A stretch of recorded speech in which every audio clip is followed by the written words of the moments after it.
हा तुमच्या बोर्डच्या रिझल्ट बद्दल बोलतोय मी. तुम्ही जी बोर्डची एक्झाम दिली ना, तिचा रिझल्ट लागणारच आहे आणि ती तारीख तुम्हाला कळणारच आहे आणि असा दिवस एक दिवशी येणारच आहे, की दुसऱ्या दिवशी तुमचा रिझल्ट. थोडी भीती वाटणार आहे त्यावेळेस. हो, कारण बोर्डचे पेपर म्हणावे तसे चांगले गेले नाहीत. 10वी खूप चांगला स्कोर होता. बोर्डला चांगला स्कोर झाला नाही किंवा होणार नाही तुम्हाला माहिती आहे. मग आता भीती वाटते. मी तुम्हाला सांगतो, डेट्स डिक्लेअर होणार आहेत आणि आता आता तरी जागे व्हा. तुम्ही सीईटीच्या फुल लेंथ टेस्ट देऊन बघा तुमचा स्कोर किती होतोय आणि सीईटी साठी तरी 30 दिवस अभ्यास करा. आतापर्यंत केल्या चुका तुम्ही केल्या. मला या व्हिडिओमध्ये तुमच्या चुकांबद्दल बोलायचंच नाहीये. फक्त तुम्हाला सांगायचंय तुम्ही आज जरी ठरवलं, आत्ता जरी ठरवलं ना, की अभ्यास करायचा तरी होऊ शकतं. होऊ शकतं. पण आम्हाला करायचंच नाहीये. आम्हाला करायचंच नाहीये. का करायचं नाही तेच कळत नाहीये. तुम्हाला होतंय काय? तुमचा 10वीचा स्कोर आठवा ना, 10वीचे दिवस आठवा, 10वीच्या रिझल्टचा दिवस आठवा आणि पेढे वाटले होते का नाही वाटले होते मला सांगा. आनंद वेगळाच होता. 90% मार्क पडले होते, 90% पडले होते. अगदी 85, 88, 96, 97, 99, 100% मार्क 10वीला तुम्हाला होते. आनंदाने पेढे वाटले होते. मग आता काय झालंय? खूप अवघड पोर्शन आहे? बिलकुल नाहीये. तुमचे कष्ट कमी पडतायत. तुमचे कष्ट कमी पडतायत आणि हा मोबाईल तुम्हाला अभ्यास करून देत नाहीये. हो, मी तुम्हाला सांगू का लक्षात घ्या, की YouTubeवर फ्री कंटेंट पण ढिगाणा पडलाय. काही गरज नाही तुम्हाला कुठला कोर्स घ्यायची. खरोखर गरज नाहीये. पण YouTubeवर तुम्ही बघताय काय? मी माझ्या क्लासमधल्या एका मुलाचं उदाहरण देतो. सी-एसच्या वेळेस हट्ट करून वडिलांकडून ना, ते दिला नव्हता वडिलांनी फोन किंवा बॅलन्स मारत नव्हते पप्पा, पण घेतला. का? सी-एसचे ऑनलाईन लेक्चर्स बघायचे. क्लासमध्ये आम्हाला काही सी-एस शिकवलेलं नाही. मी तुम्हाला सांगू का? पण पेपरच्या 1 दिवस, 2 दिवस अगोदर मी बघितलं त्या मुलाचा फोन चेक केला, तर सगळे फालतूच व्हिडिओ पास. आणि सी-एसचा एकही व्हिडिओ बघितला नाही. पालकांना रात्री 10 वाजता मी इथं बोलवून घेतलं होतं. पालकांना एवढा धक्का बसला होता ना, पण ऑप्शन काय आहे? निदान पुढचा 1 दिवस तरी पोरगा अभ्यास करेल ना. मग घ्या सुट्टी कामातून, ठेवा पोरांच्यावर लक्ष. हाच पालकांना उद्योग करावा लागतोय. करायचं काय? तुमच्यासाठी पालकांना काबाड कष्ट करावं लागतंय, पैसे कमवण्यासाठी झटावं लागतंय आणि तुमच्याकडे आहेत डिस्ट्रॅक्शन्स. दुसरा ऑप्शनच नाही तुमच्याकडे. होय, तुम्हाला एन्जॉय करायचंय. तुमचं लाईफच वेगळं तुम्ही बनवून ठेवलंय. मी तुम्हाला सांगतो पुढच्या 30 दिवसात काय करायचंय सांगतो.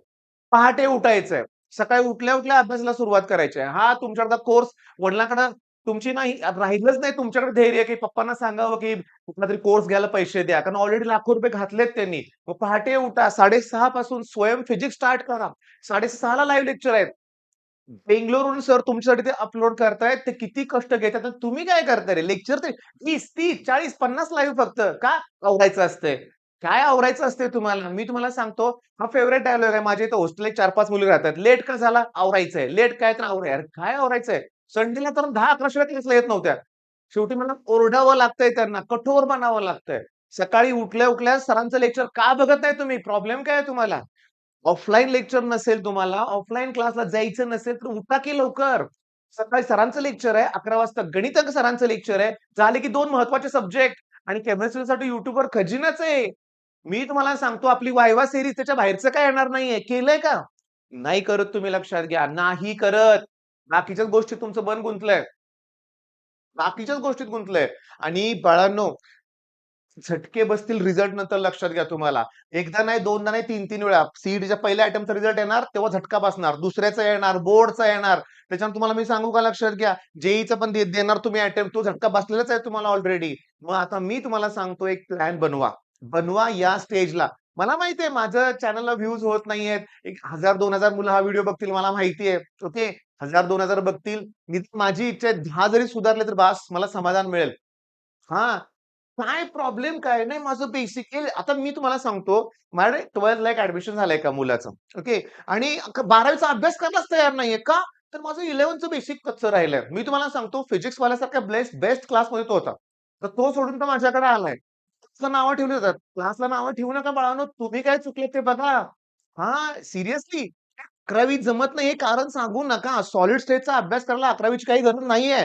ऑसिलेशन स्टार्ट करा. 11th राहिलंय माहिती आहे. पण ऑब्झर्वेशन होऊ शकतंय. म्हणजे मी आता हे 12च्या मुलांसाठी बोलतोय आणि सांगतो पुढच्याच ठेच मागचा शहाणा जर 11th मध्ये असेल आणि हा व्हिडिओ बघताय ना बाळांनो, तर रिझल्टचे दिवस बघता-बघता येतो आणि खरोखर चांगलं केलं असेल तर त्या दिवशी चांगला आनंद वाटतो. नाहीतर ना तोंड दाखवायला जागा राहत नाही. पाच काढणार. विचारतात त्यांचे मित्र, "अरे कुठं ठेवलं होतं मुलाला? कुठं ठेवलं होतं मुलीला? किती खर्च केला? काय रिझल्ट लागला?" काय सांगणार त्यावेळेस पालक सांगा बघू? मी तुम्हाला सांगतो त्याचं पण काही नाही. पालकांसाठी मुलं तुम्ही सगळे प्रिय आहे म्हणूया आपण. हो, रिझल्ट नाही लागला तरी तुम्ही आमचेच आहे, लावला तरी तुम्ही आमचेच आहे. पण तुमच्या उज्ज्वल भविष्यासाठीच तर धडपड होती ना पालकांची. कधी समजून यायचं सांगा बघू. मग आता मला एक द्या कमिटमेंट. उठायचंय पहाटे. मोबाईलवर 0 टाईमपास. मोबाईलवर फक्त अभ्यासाचे लेक्चर्स बघायचे आणि टाईमपास करणाऱ्या लोकांना पण बघत बसू नका. तुम्ही जिथे प्रॉपर प्युअर कंटेंट दिलं तर ते बघा ना. माझे इंटिग्रेशन शॉर्टकट्स आहेत. त्याच्यानंतर मी तुम्हाला सांगतो आता डेफिनेट इंटिग्रेशन शॉर्टकट्स येणार आहेत. डेरिव्हेटिव्ह शॉर्टकट्स येणार आहेत. ते रोज 2-2, 3-3 व्हिडिओ मला अपलोड करावे लागणार आहेत शॉर्टकटचे. वायवा सीरीजचे पण रोज 2-2 व्हिडिओ द्यावे लागणार आहेत. प्लस मला क्रॅश कोर्सचे व्हिडिओ बनवायचे आहेत. प्लस मला ऑफलाईन घ्यायचं आहे. मग करू का कंप्लेंट मी? काय-काय करू मी म्हणून? प्लस ॲडमिशनला एखादा पालक आले तर अर्धा पाऊण तास वेळ द्यावा लागतो. मग त्यात फोन कॉल रिसीव्ह करता येत नाहीत. बरेचसे मित्र, रिलेटिव्हज, काही स्टुडंट खूप नाराज होतात. सर फोन उचलत नाहीत.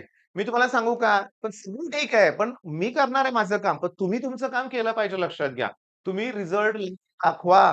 तुमच्या काहीही गोष्टी आम्हाला ऐकायच्या नाहीत. कुठलीच कारणं आम्हाला ऐकायची नाहीयेत. तुम्हाला तुमच्या भविष्यासाठी जमतंय का बघा. नसेल जमत तर सांगून टाका. ह्याच्या पुढच्या शिक्षणावर पण काही पैसे खर्च करायला नको. चुकतो रे पालक. काय करतात पालक मी तुम्हाला सांगतो ना, तुम्हाला तुमचा एक तर अभ्यासाची मानसिकता नसेल, काठावर स्कोर घेणार, तरी पालक डोनेशन भरून ॲडमिशन घेणार. हो, घेणार. तुम्हाला शिकवणार रे पालक. तुम्हाला पुण्यातल्या काही जिथं मिळतं, डोनेशन भरून तिथे पाठवणार तुम्हाला. ओके. किंवा काही एजंट असतातच मग. असतातच एजंट एवढे पैसे भरा तुम्हाला हे कॉलेज देतो, ते कॉलेज देतो. काय उपयोग आहे? बाळांनो प्लीज या स्टेजपासून आत्तापासून केलं तर होण्यासारखं आहे. पण ते करा रे, करा. खूप सोपं आहे रे केमिस्ट्री. खूप सोपं आहे chemistry. Line to line question येतात. ग्रुप 1 मधल्या एलिमेंटला अल्कली मेटल म्हणतात. ओके. ग्रुप 1 मध्ये अल्कली मेटल आहेत. ओके. ग्रुप 2 मध्ये अल्कलाईन अर्थ मेटल आहेत. त्याची नावं पाठ करा. 20 एम-सी-क्यूज ह्या त्या एका कन्सेप्ट वरती आहेत, की which of the following is alkali metal, which of the following is alkaline earth metal. वर त्या अल्कली मेटलमध्ये सीझियम, फोटो इलेक्ट्रिक सेलमध्ये फोटो सेन्सिटिव्ह मटेरियल आहे ते. त्यामुळे फोटो इलेक्ट्रिक इफेक्ट तुम्हाला माहिती आहे ड्युअल नेचर. तिथं त्याचा यूज होतोय. फ्रान्सियम सगळ्यात शेवटी आहे, की ते रेडिओ ॲक्टिव्ह आहे हे प्रश्न विचारलेत. डायगोनल रिलेशनशिप अॅल्युमिनियम आणि बेरिलियममध्ये आणि लिथियम आणि मॅग्नेशियम. 2च आहेत ते जोड्या. Diagonal relationship. तो 4-5वा प्रश्न आलाय. मग काय हवंय? काय पाहिजे सांगा बघू. मग केमिस्ट्री सोपं आहे. मॅथ्समध्ये सुद्धा 20 ते 30 प्रश्न अतिशय सोपे असतात. मग तरी तरी मी तुम्हाला सांगतो जर तुमच्या मनात थोडाफार अभ्यास आला असेल, तर आपली फुल लेंथ टेस्ट अजून अवेलेबल आहे. चेक करा रँकर्स कोर्सवरती ती द्या टेस्ट. द्या, मनापासून अभ्यास करा. नेहमी मला तुमचा चांगलाच रिझल्ट बघायचा आहे. येतंय का लक्षात? मग आता बाकीच्या कुठल्या गोष्टीचं मला काही ऐकायचं नाहीये. कुठलंच कारण मला नको आहे. मला फक्त तुमच्याकडून वाक्य हवंय, की "सर मी आत्तापासून अभ्यास करणार." करणार म्हणजे करणार. करायचा अभ्यास. All the best.